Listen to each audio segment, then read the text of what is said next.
The birthplace of the Bohemian Revolution for Cowork 591 Studios. We are the Bohemian Reformation. This is the Steve Brown Arts Center Podcast Network with producer Blake Tempus and co-host Dale Rueber. I am Jim Gillespie, and this is the Jesup News for December 16th. Holy cow. I know, December 16th, 2024. Now, where did the year go? It's about gone. We're going to ask our listeners, we're going to do some special things here the next 3 weeks. So we're going to ask that you listen carefully. We're going to be recording next week from Winding Creek in Jesup here. There's a lot of old people over there, isn't there? Oh, okay. There is. Yeah, okay. There is. They're kind of scary. Yeah. You see your future right there in front of you. Well, I've met my future here. Have you really? Yeah. How's it look? It's here.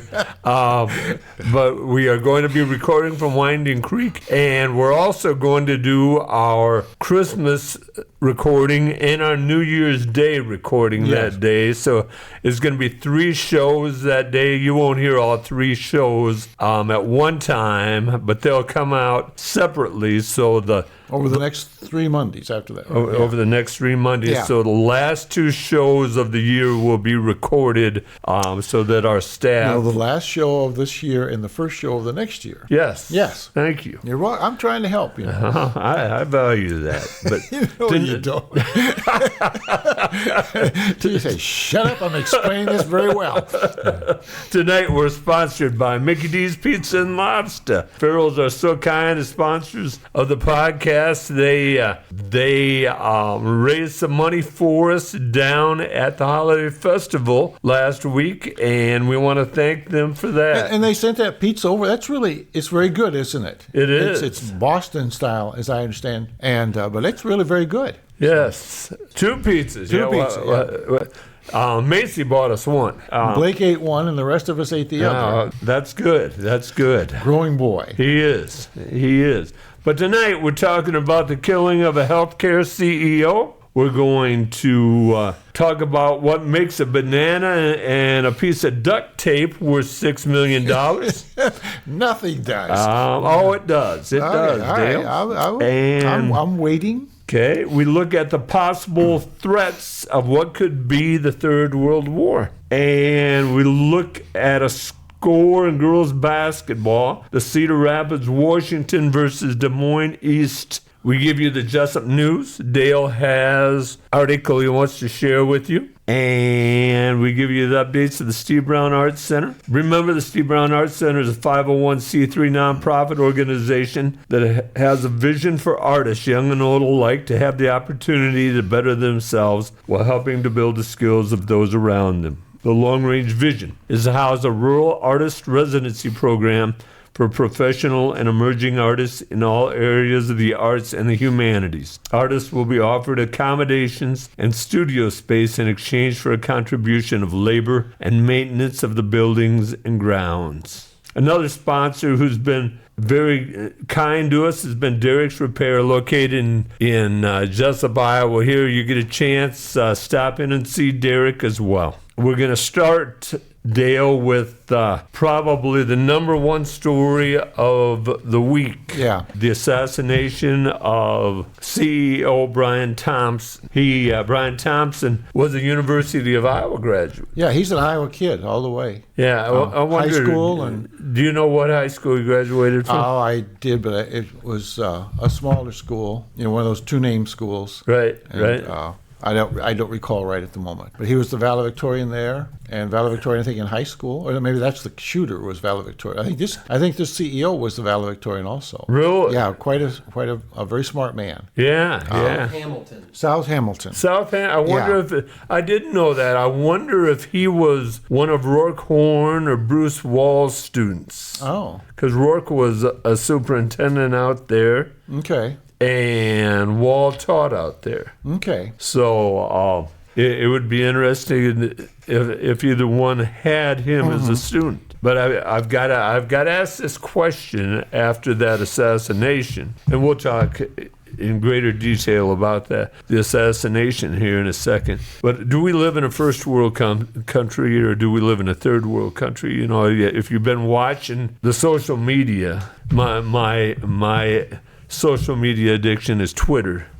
The comments on social media are just butchering this poor Brian Thompson, the CEO of this healthcare. Well, he's not the only one. They showed on the news tonight in Manhattan and in other places, they have wanted posters someone has put up of CEOs in healthcare around the country, and of that man, they had a red X through his picture. Oh, really? Yeah, and so a lot of people, and someone said they were mentally ill people. I'm not sure they were mentally ill, but there are some people that think this is the way to solve a problem, to get some change that they want done. And I'm with you. I know that's not the way we do things in this country, or not the way we should do things in this country. Man, there are so many guns. And this guy made his own, or somebody made it for him. It wasn't even in the system. And so, I've seen those social media comments just on the news. They've reported on some of them. That's a sad situation, I think. And just your sense of fair play, or that's not the right word, but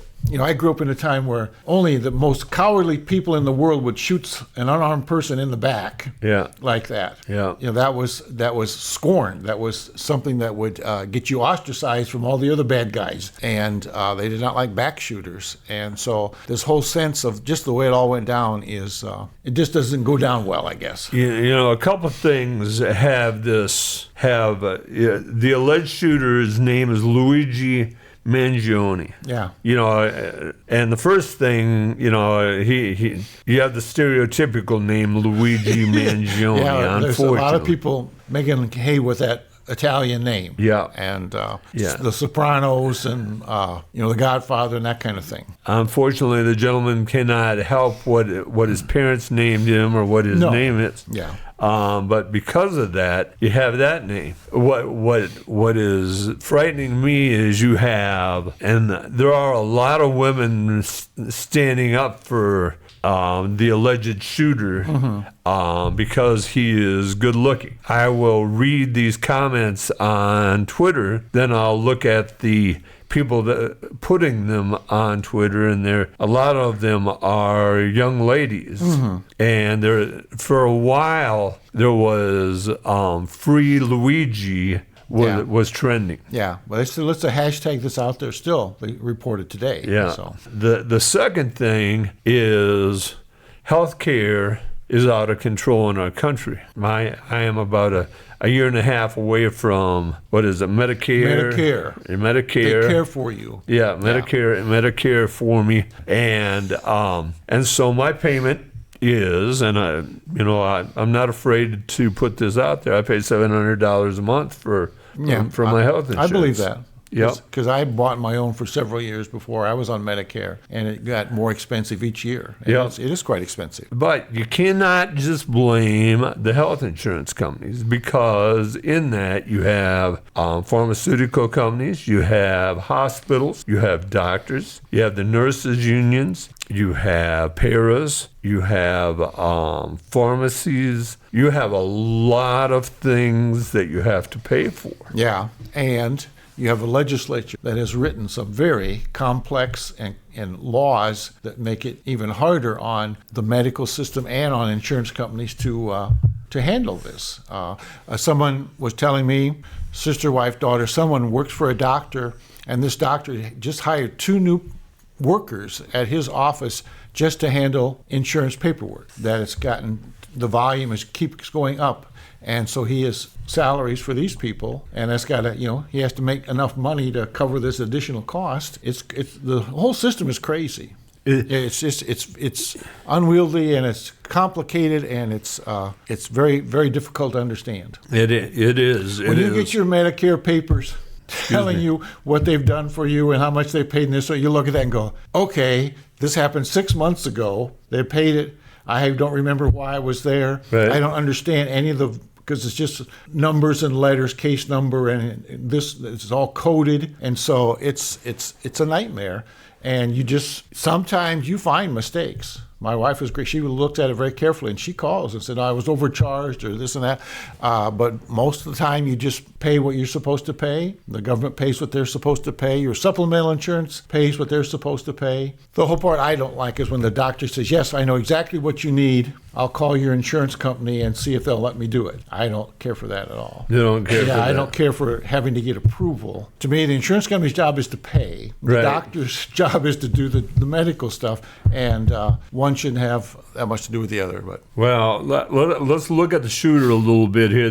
They caught the shooter, Luigi Man, or the alleged shooter. We got to keep saying alleged shooter. His fingerprints are all over it, though. They found all that today. It is. Yeah. Well, his fingerprints are. He's spouting stuff. An alleged shooter would spout. And literally, because the water bottle he left behind, they found his fingerprints on it, and the gun has his fingerprints on it, and so they can put him at the scene. It's not looking too good for the guy. No. But, I don't know how they're going to find a jury. Because, man alive, everything's out there. Listen, let me go through this quick, and we'll go. No, that's all right. So they caught the alleged shooter in Altoona, Pennsylvania, at a McDonald's. He was sitting there eating with his mask on, and even during the time of COVID, I found myself struggling to wear a mask and eat and take it off and put it on. Yeah. But he was eating with his mask on. And one of the employees found or recognized him, so it called the Altoona police. When I first heard Altoona, I thought they caught him with, like you said, a three-dimensional made gun, a computer-made gun, and computer-made silencer. Yeah, and there's a magazine. Yeah, for the that holds the bullets, and the New Jersey driver's license that he had used. $8,000 American dollars. Yeah. I guess some of it was foreign money. Did you see that? $2,000 of foreign money. All right. A passport, and like you said, a fake ID, the one that he used to check in to the hostel in downtown New York City. Yep. The argument is he wrestled in high school, and he was a valedictorian, like you said. Yeah. Went to a private school, $40,000 a year, the tuition at this school he went to. And then he went to University of Pennsylvania, which is an Ivy League school. Yeah. And the problems that he faced in high school, his friends claim that he had back surgery. And back surgery in high school is awful young for a person. And if I read things right, it was mid-back. Yeah, mid to lower back. And they had the x-rays with the 4 screws in. Okay. And they looked like good-sized screws to me. But I have not seen anything that said how he hurt his back, except that he re-injured it taking surfing lessons in Hawaii. I did hear that. And you got to remember, the things you hear the first week about someone like this, they tend to sort themselves out because you hear a lot of stuff and then pretty soon, well, that's not true and that's not true and that's not true. It narrows down. But that's what they're saying now. Right. And they are trying to extradite him back to New York, and like you said earlier, paperwork is difficult. Yeah. Even if you have a shooter, and they believe rightfully so, they have this shooter. The New York police are incredible. Police in general are incredible. They had him. They knew who he was for a long time. By that picture from the hostel, because they took his mask off. He was flirting with somebody that worked at the hostel, and they got him. He looked so different from that picture and from the one he was arrested in Altoona. Yeah. That one picture, I swore it was a woman. He had the hood on, but it looked like he had dark eyelashes and a very, actually like a pretty face. I thought actually it was a woman. It looked more like a woman to me. And so I was thinking maybe they got it wrong. But so is he does he go to prison? Does he serve prison time for this?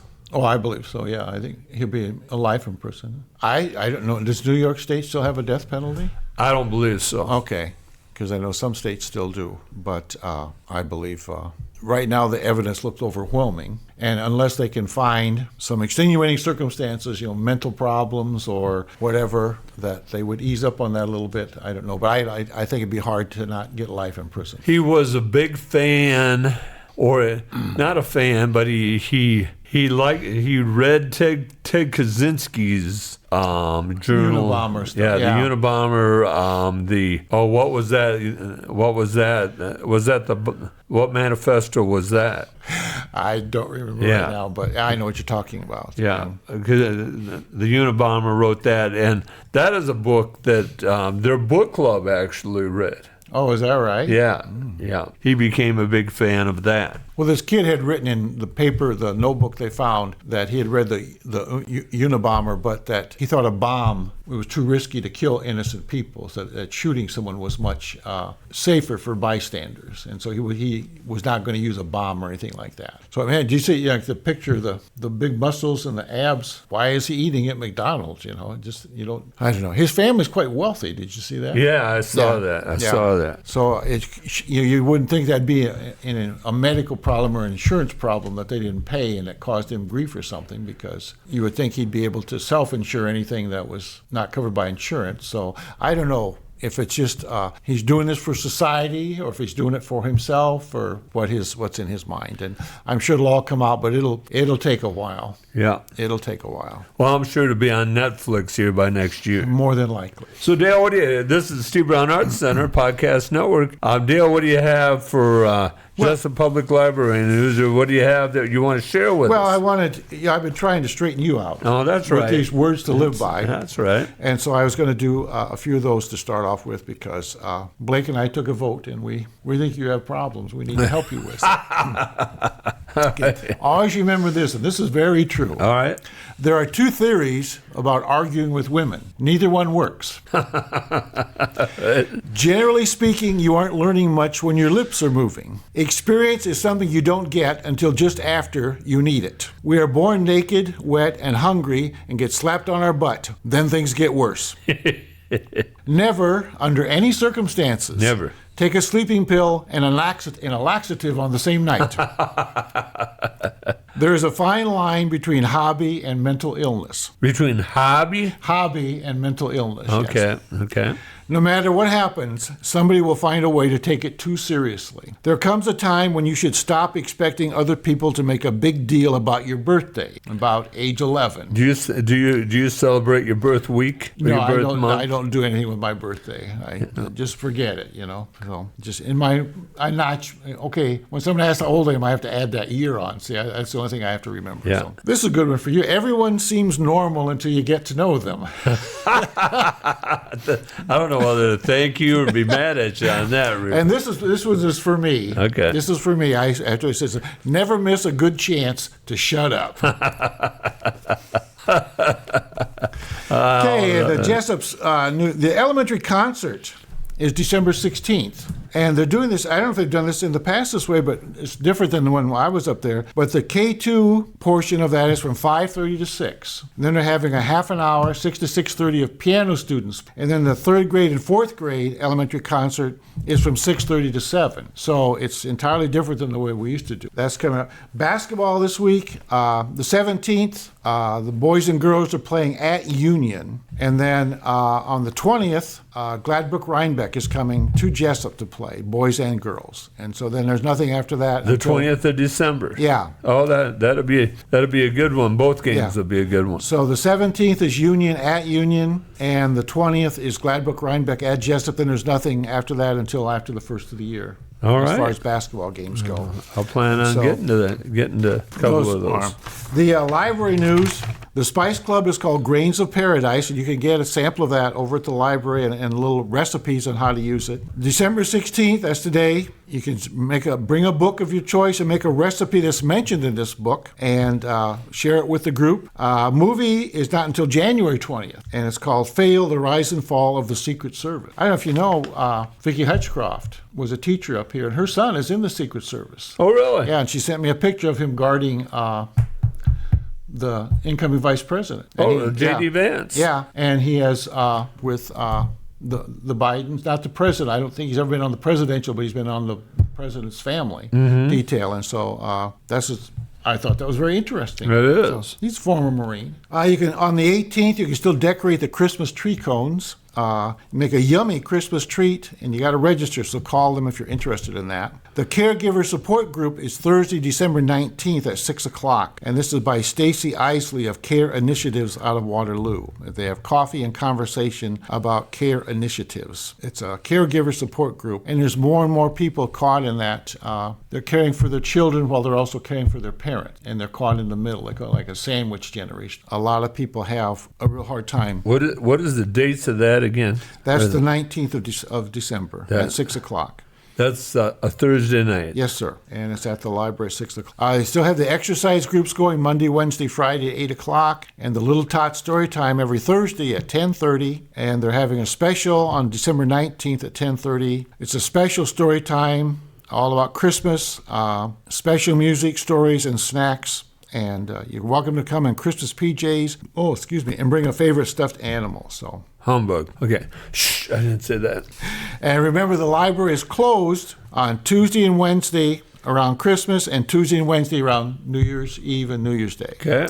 And so after that, they will see you in 2025. And so that's coming up. A little city news. The city is taking application. We talked about this. They need a water operator, superintendent, and a street equipment guy, superintendent, to handle the streets. We had the two resignations, and they are regular full-time jobs. And according to there's certain qualifications you have to have. You can read it on the city's website. But they start, it's $19.31 up to $31.60 is the range, according to how much experience you've had for both jobs. And so, and with winter coming on, I bet they would like to fill those positions quickly. They're open until they're filled. But the snowplow drivers, I love those snowplow driver guys, even when they plug up your driveway a little bit, but it's very important, and they do a nice job. I remember Burt Rigdon, when he was alive, every year he would write a letter to the editor thanking the snowplow drivers for keeping the streets. He would do that every year for them. It was just the nicest thing, and you could just kind of look forward to it. We're big on school things, so I end my little portion here now with whose fault is it?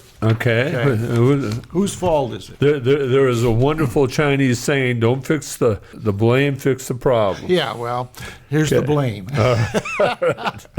It's about school. The college professor said, such wrong in the student is a shame. Lack of preparation in high school is to blame. And said the high school teacher, good heavens, that boy is a fool. The fault, of course, is with the middle school. And the middle school teacher said, from such stupidity may I be spared. They send him to me so unprepared. And the elementary teacher said, the kindergartners are blockheads all. They call it preparation. Why, it's worse than none at all. And the kindergarten teacher said, such lack of training never did I see. What kind of mother must that woman be? The mother says, poor helpless child, he's not to blame, for, you see, his father's folks are all the same. And said the father, of course, at the end of the line, I doubt the rascal's even mine. I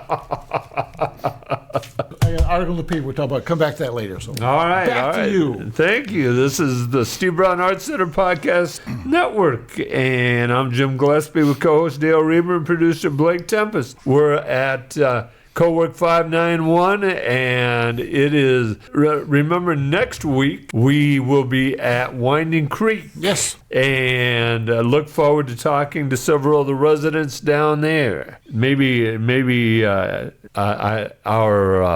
CAPS associate is setting all that up for us down there. Macy is. So it'll be done right then. That's right. We just have to show up and away we go. That's exactly right.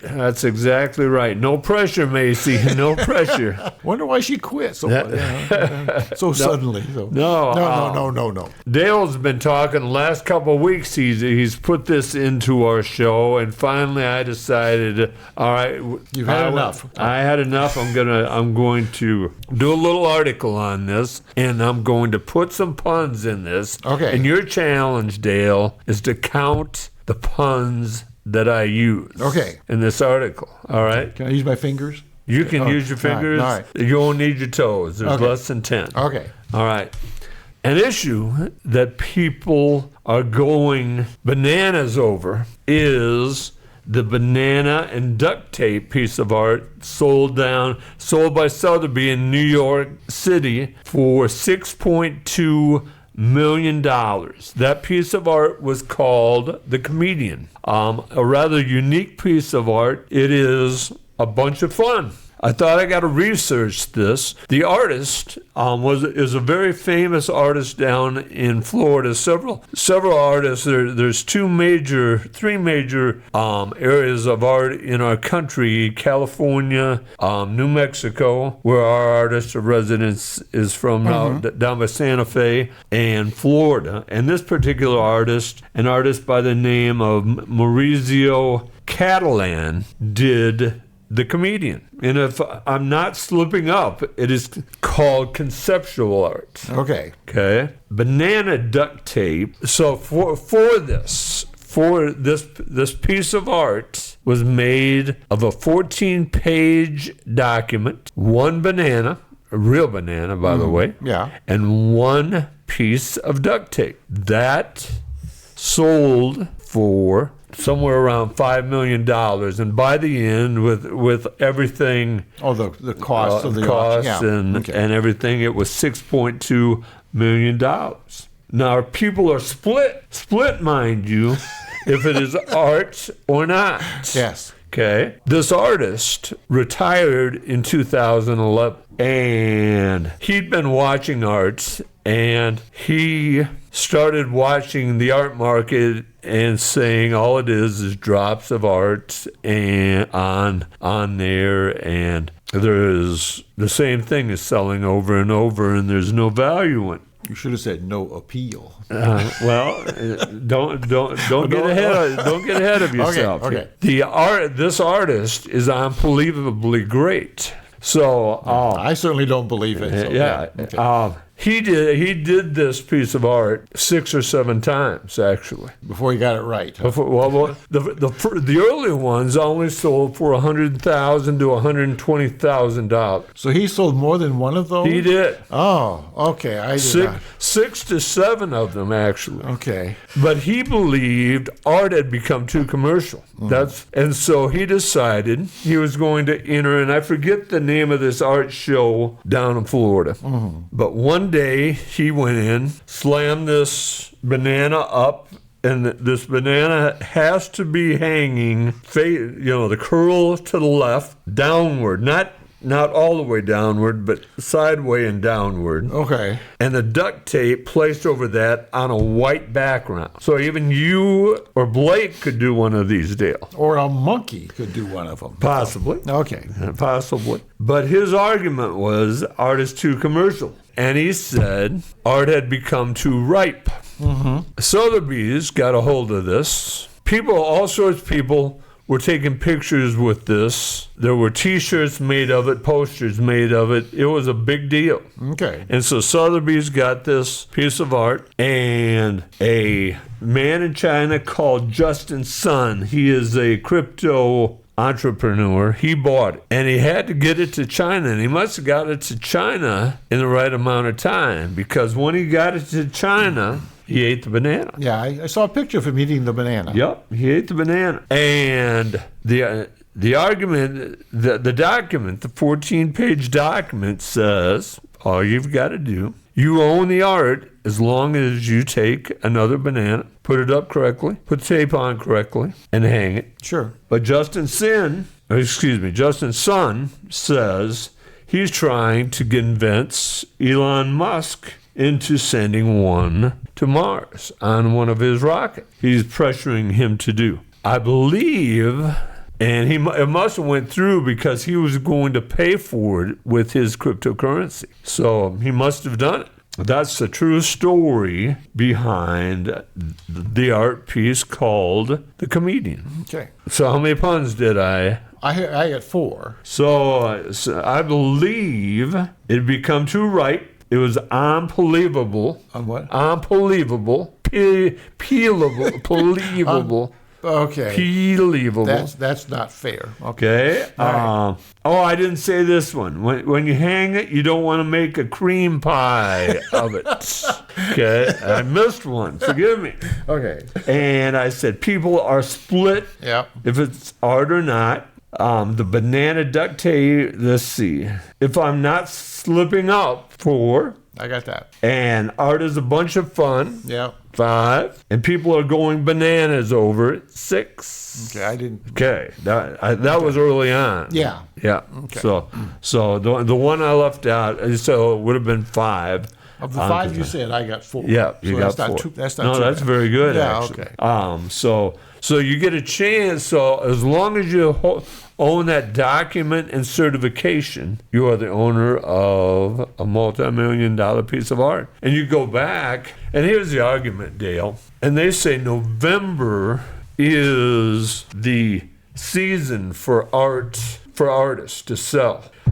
Because it's either people have the money to buy art or they don't. And it's sort of like Christmas time, in the stores. Either people have money to buy gifts or they don't. Sure. So that is the story behind the art community. Because Rich was talking last week about the most difficult, the whole art thing for him is his creations, his paintings. How much, and I think it would be because you want to get true value for it, and also you want it to sell also. And there's a fine line there, I suppose, area about what will people pay for this. Well, the argument would be for me as an artist, and I've thought more about this recently than I ever have. Do you make art to sell, or do you make art because it's your muse? Which one do you do, Dan? Well, if that's how you make your living, then you need to sell art. If that's how you make your living. Yeah. There was a time when wealthy people would become art patrons. Basically say, okay, here's a place to live, here's food, this sort of thing. You work, you paint, or you create, you sculpt, whatever you do, and I'll take care of your living expenses. And that's how a lot of the great artworks were produced, because there was a patron. A pension. Just someone who paid for their living expenses so that they could create art. If you have that, well, then I think you can not worry about how much it's worth. It should be, do people see in it, and how much would they like to have that? I believe the Medici started that in Italy. If I'm not, if that's true, I don't know. During the time of the Renaissance, maybe either that or one of the rulers in Western Europe paid for the artists to live with them. And if you watch, I know the Charlton Heston movie where he's Michelangelo, and the Pope is after him to paint the Sistine Chapel and wants him, to work for the church and all this sort of thing. And Michelangelo's trying to say, "Hey, I got to make a living, or I got, I don't." So it's been a problem forever. But some great things have happened because people had it in them, and somehow they were given the chance to produce it. And you see some of those great works. You see a big block of marble, and somebody has a hammer and a chisel, and all at once, not all at once, but over time, they're able to bring something out of it with just incredible beauty. And a lot of them will say, well, I saw this. That's what I saw in the block, and so then I just cut away the excess, and that's what was there. And so, but to me, it's an amazing process that people are able to do that. The goal of the Steve Brown Art Center is to have a residence where artists can live and work, and so that it is that. Sure. It's the same general idea. Yeah. It gives them a chance if they could do that and not have to worry about their other expenses and this sort of thing. Right. They can produce a lot. And also, I think the idea of helping other people get started with classes or encouragement or whatever is an important part of an artist in residence kind of thing, is to spread the love and enjoyment of art, creating art and observing art and this sort of thing. All right. Well, this is Steve Brown Art Center Podcast Network. Dale, you said you had an article you wanted to talk about. Well, I wanted to talk about, and I've talked about this before, drives me crazy. It's the about Iowa and our dirty water. And there was an article in the Wednesday, December 11th, Des Moines Register on page 1C. And Iowa law is lax on polluters. A group has examined this. It's a Washington, D.C. environmental nonprofit. And they say that in Iowa, cattle, hog, dairy, and other livestock facilities, they spill manure 179 times from 2013 to 2023, killing nearly 2 million fish and contributing to Iowa's list of impaired waterways. And later on in the article, it says that our law allows for self-reporting. And so a lot of people do not self-report. There could be a lot more incidences than just these that they're talking about. But the spills have ranged in size up to 1 million gallons. And state and federal agencies have sought about $730,000 in fines against the livestock operations. But it's just a fraction. That's just a fraction of the amount water utilities are spending to treat polluted water, with some producers convincing the regulators to reduce their fines. And so in other words, even though they're being fined what they're paying is not paying the costs that we as taxpayers have of cleaning that water after they pollute it. The state is letting corporate giants get off with barely a slap on the wrist. And this is Michelle Mankill, a Food and Water Watch Iowa organizer, said in a statement. A union of concerned scientists report in 2021, Iowa utilities spent $8.2 million up to $66.6 million annually to treat water that often has high levels of nitrates from manure and synthetic fertilizers that are used in farming. Many times these fines are reduced through action by the state. But the thing that really got me, and I'll see if I can find it real quick, the group said reports of spills declined to 8 in 2020 from a decade high of 29 in 2019. That coincided with the onset of COVID-19 pandemic and related shutdowns. But in early 2020, the Iowa DNR also moved to temporarily ease a host of environmental protection. In addition, the DNR relies on producers to self-report discharges, and budget cuts have significantly reduced the department's inspection and enforcement capacity. And that's the part that gets me, is that the legislature is down on regulations, they're down on regulators, they're trying to eliminate taxes, and yet we have, I think, an important part of government is to inspect that water, and the budget cuts has significantly reduced the department's inspection and enforcement capacity. And so all this tax break stuff gets you is more problems, fewer services, this sort of thing, just so that politicians can report to how they're saving so much money on taxes. And you give up so much. And Iowa, repeat it again, arguably some of the dirtiest, and maybe some people say the dirtiest water of any of the 50 states, and it shouldn't be that way. And there's got to be ways that we can clean this up, but so far we've been unable to do that. And so it's just another example in this, another nonprofit organization, no axe to grind or anything, just reporting about the amount of manure that's going into our water. And it's costing us a lot of money, it's killing a lot of fish, and it doesn't seem like anybody in power wants to do anything because they don't want to tweak the nose of any of these large corporate farms and other rich people that make a lot of money. It is. If you look in the summertime, and I look at these reports a lot in the summertime, just for the fact that I spent a lot of time on the water fishing. Mm-hmm. You have a lot of water, especially in our area, counting over at George Wythe, over at by Starmont or Strawberry Point at Backbone. Yeah. Both of those, they tell you to stay out of the water, don't fish the water because of the pollutants. Yeah, you get rashes. Mm-hmm. And worse if you go swimming in some of that water. And it's the lakes at the state park near Hampton, park near Gladbrook, all over the state. During the year, they will have signs up saying, do not swim in this water, do not go in this water, especially do not drink this water, because it'll do bad things to you. And that's a shame, really. I think we need to clean up our water, and it's going to cost money to do so, and it's going to hurt somebody's financial feelings, I guess, but I don't. Water, clean water, clean air. You can't live without it. No, and you can't. I wish they would look. What do they always say? Look past where you're at. Mm-hmm. Look ahead and see what's happening. Doesn't seem to be happening. So hate to be a gloomy Gus, but it was in the paper today, and I thought I would mention that because I didn't like it. So. Thank you. I know that's important to you. This is Steve Brown Arts Center Podcast Network. Dale, let's look at real quick an issue that started on the Arab Spring back in Tunisia. I don't know if you remember that protester. What started the Arab Spring was a protester started himself on fire in Tunisia. And it spread throughout Egypt, throughout Syria, throughout Iran. The women wearing head coverings in Iran. There were a number of Middle Eastern movements, but one of those was in Syria, and there was a revolution in Syria that lasted since the start of the Arab Spring. And I was still teaching when the Arab Spring took place, so it had to be 18, maybe even 17, the spring of 18 or 17. I think it was the spring of 17, actually, when it started. And the revolution started in Syria, but almost overnight, almost within a week, the Syrian revolution was ended.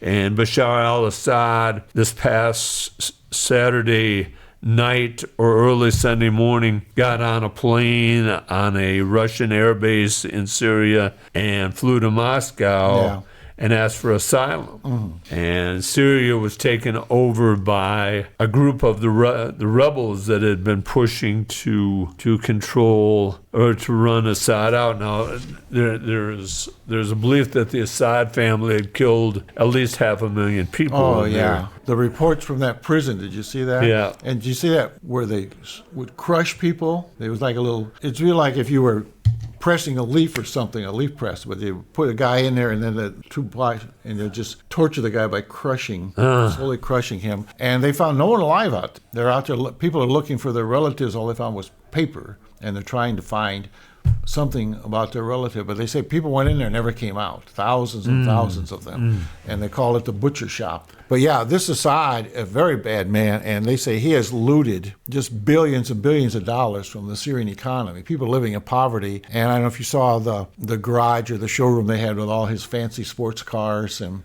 people stealing chairs like crazy. They really are going after those chairs, but living in luxury and having all this stuff and having billions of dollars socked away. You know, I love to see these guys from Africa having to go live in the snows of Moscow, but very, very nasty man, and is responsible, like you say, for the deaths of thousands and thousands of people. And you can just bet that Putin is looking for ways to get his hands on some of that guy's money. I bet it cost him a lot to live there. Yeah. Because Putin likes to put away billions of dollars also. Go ahead. If you look at this, if you look at a revolution like this, there's a vacuum, and everybody wants power. You go back to the Bolshevik Revolution. You had Trotsky and you had Stalin that wanted power, and both sides were trying to suck the power from Lenin. From Lenin, and I'd like to look at the countries involved here. You know, like for example, Russia. You know, Russia is a loser here because Russia had a toehold in Syria, and that was their toehold in the Middle East, and they've lost that now. A lot of people want to say, well, they moved troops, or they moved more or less air support out of Syria to the Ukraine theater of war is what they did. So, but Russia is a big loser here. Another big loser is Iran. Iran supported this, but Iran has been loads of money to Hezbollah in their conflict in Israel there and Gaza. Yeah. So Iran is a loser here as well. You know, and a lot of people say, you know, this may be Biden's biggest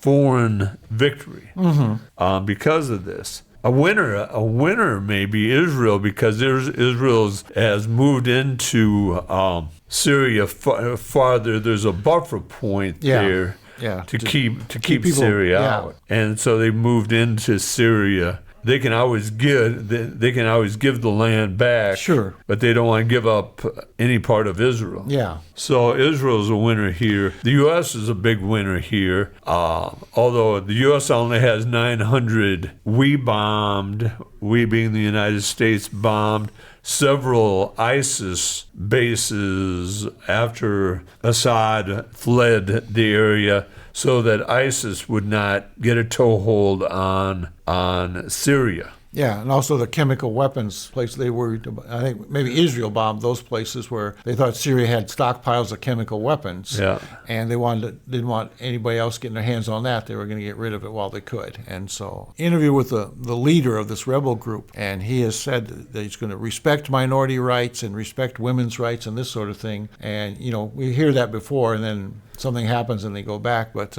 that sounds really good if that comes to pass. It sounds like he's a reformed terrorist. He's on the terrorist watch list, but it sounds like maybe he has mellowed as he's matured. That's what we all hope for, I guess, is that they see the light. But if he would not have a slaughter of all the minority groups and give women equal rights and this sort of thing, then maybe the world would come to their aid and help them get started again. Yeah. Like you said, he was part of ISIS, and it wasn't his goal goal for Islam to control the world. It was his goal to have power taken away from Assad and returned to the people in Syria. And but unfortunately, and you go back to the Spanish Civil War in the 30s, there were dozens of different groups that wanted power in Spain. Sure. And there are dozens of different groups in Syria that want power. And it'll have to sort itself out. Yeah. Just like it did in those places. Yeah. What it boils down to is, if you end up having someone like a Raul Castro and a Che Guevara that were brutal killers, and you can say all you want about Assad. Assad was a killer. But if you put in a person that is just as bad, what's the value? Yeah, what's the gain? Yeah. It's hard to believe anybody could be as bad as this guy was. Yeah. I mean, absolutely no conscience at all about anything. It's just scary. But you just can't imagine what goes through people's minds that allow them to do that kind of violence to their own country people. But they said at the end, he left because his soldiers said, we're not fighting for you. And people in his army said, no, we're done. So far, they have said they're going to give amnesty to anybody that was in the government, in the army. They're not going to just have a whole-scale slaughter or anything like that. So, again, you have to wait and see how it all sorts out. But and just out of nowhere, all at once they just flared up. Because this has been going on for several years, and all at once it flared up in 11, 12 days. They were in the capital. Oh, it's something. Hezbollah stopped sending support there because they had no. Hezbollah was wiped out. The leaders of Hezbollah were wiped out. Yeah, by the Israelis, and the Russians had their own problems, so they weren't paying attention. And so it was a good time. Somebody was on the ball as far as now's a good time to start doing this. And you have to question, who gets the credit here. Yeah. I mean, usually there's a leader behind this that gets credit. I don't know if we'll ever know that. Well, it depends. This man they're putting up, so far he's saying the right things. Yeah. I'm not very good at Arab names. I don't remember what it is. But but all right. Well, interesting things going on in the world. It is. Yeah. It is. Locally, well, in Iowa, there was a girls basketball game in Des Moines. Des Moines East played Cedar Rapids, Washington. Would have been a week ago, a little over a week ago now. And Cedar Rapids Wash defeated Des Moines East 114-9. Okay. 114-9. So Cedar Rapids won the game? Cedar Rapids won the game. Is it fair? Let me speak here, and then we'll debate this. Is it fair? We had a team. I took a team to Moscow, and I may have spoke about this before. I took a team to Moscow. We got beat 119-19. Now, I'll never forget this. No, I'm sure you won't. Yeah. It was August of the year,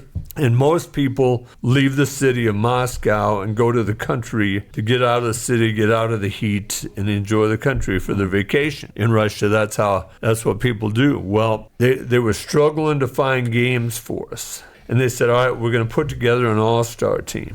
I'll never forget. I watched the door, and 3 young ladies came in, looked like high school age girls, and then 2 more women came in. One of them looked to be about 40, and she had a baby in a stroller and a 5-year-old, 4-year-old. Okay. And another one came in with a baby in a stroller, and that was the team we were going to play. We had 11 high school girls from around eastern Iowa with us. And all of a sudden, it was amazing. These 2 mothers with the babies couldn't miss. They rebounded everything. They couldn't miss a shot. And afterwards, we were told they were Olympians. Okay. And we realized how good they were. Yeah. And they were kind enough to come, and I wish I'd have got their name and everything, but I didn't. But they crushed us 119-19, and how did your girls during the game? Did they get down and they were amazed by the skills of these ladies. Okay. They handled it well. They handled it well. But I've got to ask this question, Dale. What do you do? Because there's a lot of haves and have-nots in Iowa right now. There's a lot of teams that are incredible. Cedar Rapids Prairie is one of them, the number one team in 5A, led by former Dyke coach Bruce Dahl. And then you have the 4 or 5 teams that we talked about in earlier podcasts that are playing JV games. Should Des Moines East be playing a JV schedule? I watched a team last night that was beaten 54-19. And they played an average against an average team. Mm-hmm. And that team I watched last night had lost to the team the night before that hadn't won a game in 43 games. It was like 35-31 they had lost. Mm-hmm. And that team both those teams probably should be playing JV game. But Dale, do you blame Cedar Rapids Wash for beating them 114-9? I saw another team won down by Des Moines last night, 84-3. What do you do, Dale? Well, I think hopefully they're playing those last 5 guys on their bench when they have that huge lead. I guess, and that's about all you can do. And you want your kids to learn, the object is to learn how to play basketball, I'm thinking. And so you want your kids to play their game, to run their sets and try to score. That's what the game is all about. And so if they score, it's not their fault. That's what they're supposed to do. But you would be hoping that they're not playing their frontline players 3 quarters or whatever of that game. I know it's important your starters get their stats, but once they've got their average I think you need to play those last 5 girls on the bench. And but that's about all you can do. I mean, you can't just lay down. So you have to play the game. You'll see this in football. If you look at the football scores on Saturday, or I guess to be in the Sunday Register, they would have all the high school football games. Game after game, 73-0, 68-12, this sort of thing. Almost sometimes a majority of the games are like that. And so there's got to be a better system of matching these teams up or something. I don't know, but some teams just get crushed terribly. And, again, I don't know what the answer is. If they want to play football, if they want to play basketball, and they're not any good, they have to decide, is the losing so bad that I don't want to play anymore? Or do I still enjoy playing basketball, and so I want to play? And I asked my elementary kids once, I said, would you rather be on a basketball team that won every game and you never got to play? Or would you rather be on a team where you didn't win at all, but you got to play every game? They always rather be on the winning team, even if they never got to play. It was the winning that was the most important. Again, that was 8-year-olds or 9-year-olds. But the idea was that it wasn't the playing that they were interested in, it was the winning they were interested in. That's what I got out of it. We are built on a capitalist society, Dale. Winning is having. Mm-hmm. Winning is producing economy. Mm-hmm. But I have a way, and I'm going to irritate the Iowa Girls High School Athletic Association, well, they deserve or Athletic Union, and they can change that. They can change, because they have no kind of mercy rule or anything like that in basketball. They run the clock. They run the clock. Okay. That is a mercy rule. Okay, and did they do that in this? Oh yeah, they run the clock, and they score that many points in a shortened game. So okay. Yep. Go ahead. I'm interested. But I'm going to irritate the Iowa Girls High School Athletic Union.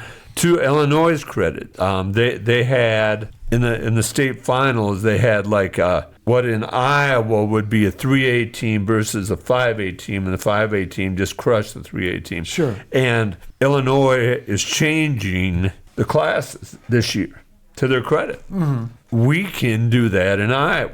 There are the haves and haves not. Illinois or Ireland does this every 2 years. They take the teams that they take 10 teams that had 1 loss or 0 win, put them in a district. 10 teams that had 1 win, put them in a district. Teams that had 2 wins, like that. Yeah. Now, that's incredibly fair. Now, it takes a little time. Yeah. The athletic union, but the athletic union waits now to almost the end of the season before they release the basketball pairings for the district tournaments and the state tournament. Mm-hmm. There's no reason why they can't do that. They can now. That it would involve more traveling. It would equal the the teams that are playing each Yeah, other. the playing field would be more equalized. Yeah.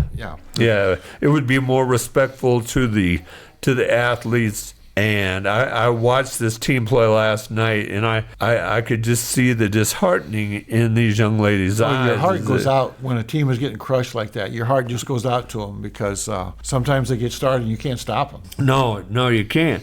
And that is one way, and I'm asking the Girls High School Athletic Union to do that, to break them down into districts. And I know your argument. You want to do class sizes as far as school sizes, mm-hmm. But there are big schools with very few people out.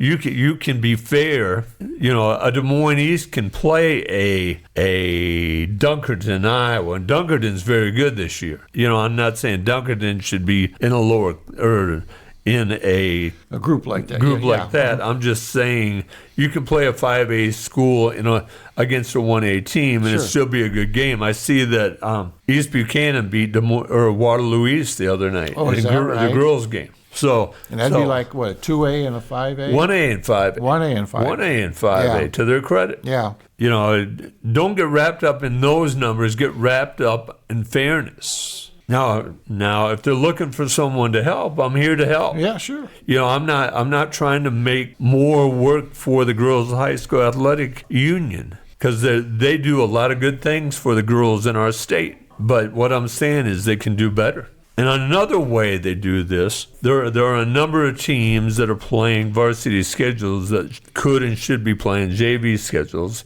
And the only reason they don't do that is because schools want that varsity girls and varsity boys game the same night. Sure. Yeah. Well, there's no value in that. Yeah. There's no value in that. You can play a JV girls game ahead of that varsity boys game. Do that, mm-hmm. But don't insult the girls and make them play teams that are out of control better than them. Especially during this era where people can travel to any school they want, and play at any school they want, and are doing that. Sure. They can leave schools, and all of a sudden you have teams that are struggling. So the two options are either reclassify by wins and losses. Those teams play JV schedules. Yeah. Not just 4 or 5 teams. I'll shout out to those 4 or 5 teams that are playing JV schedules.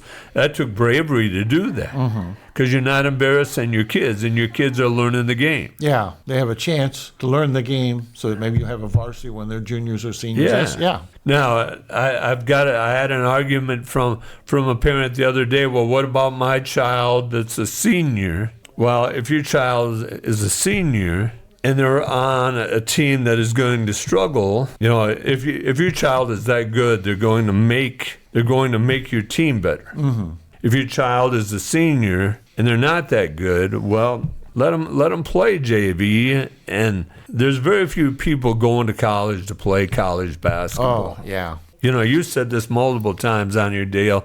You got to be really good. It doesn't matter if you're playing Division III women's basketball or men's basketball, or Division I women's or men's basketball. Yeah, the gap is tremendous. Yeah. You see excellent high school players. Nobody wants them at the next level. They're not good enough. Yeah, that's right. And it's just amazing. It is. And it shows a lot. So I'm asking the Girls High School Athletic Union in Iowa to change, and that means schools have got to change, administrators have got to change, athletic directors have got to want that change and promote their administrators to change, mm-hmm. And then they got to go to the coaches and tell them why. Then the coaches have got to explain that to the girls why. It is. Yeah, because you got 100 years of history there. Yeah, this is Steve Brown Arts Center Podcast Network. As we are heading toward Christmas, don't forget we have Steve Brown Arts Center artist in residence, Rich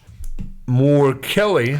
And I always struggle. It's not one that just rolls off, is it? It's tough. No, he was on with us during the Christmas show. His art is up at M's Coffee Shop. Make sure you get over there. He is also showing a couple pieces of his art, and I believe they're probably still hanging down at Sue Kennicott's studio down by Casey's here in Jesup. If you missed the art show this past weekend and you see Sue's vehicle at her art studio, stop in and you might have a chance to see Rich's art. Also see Tony and Sue Kennicott's art. They are very good artists, and please, we are sort of having a renaissance in art here in Jesup, thanks to people like Rich and Sue and Tony and thanks to Emily over at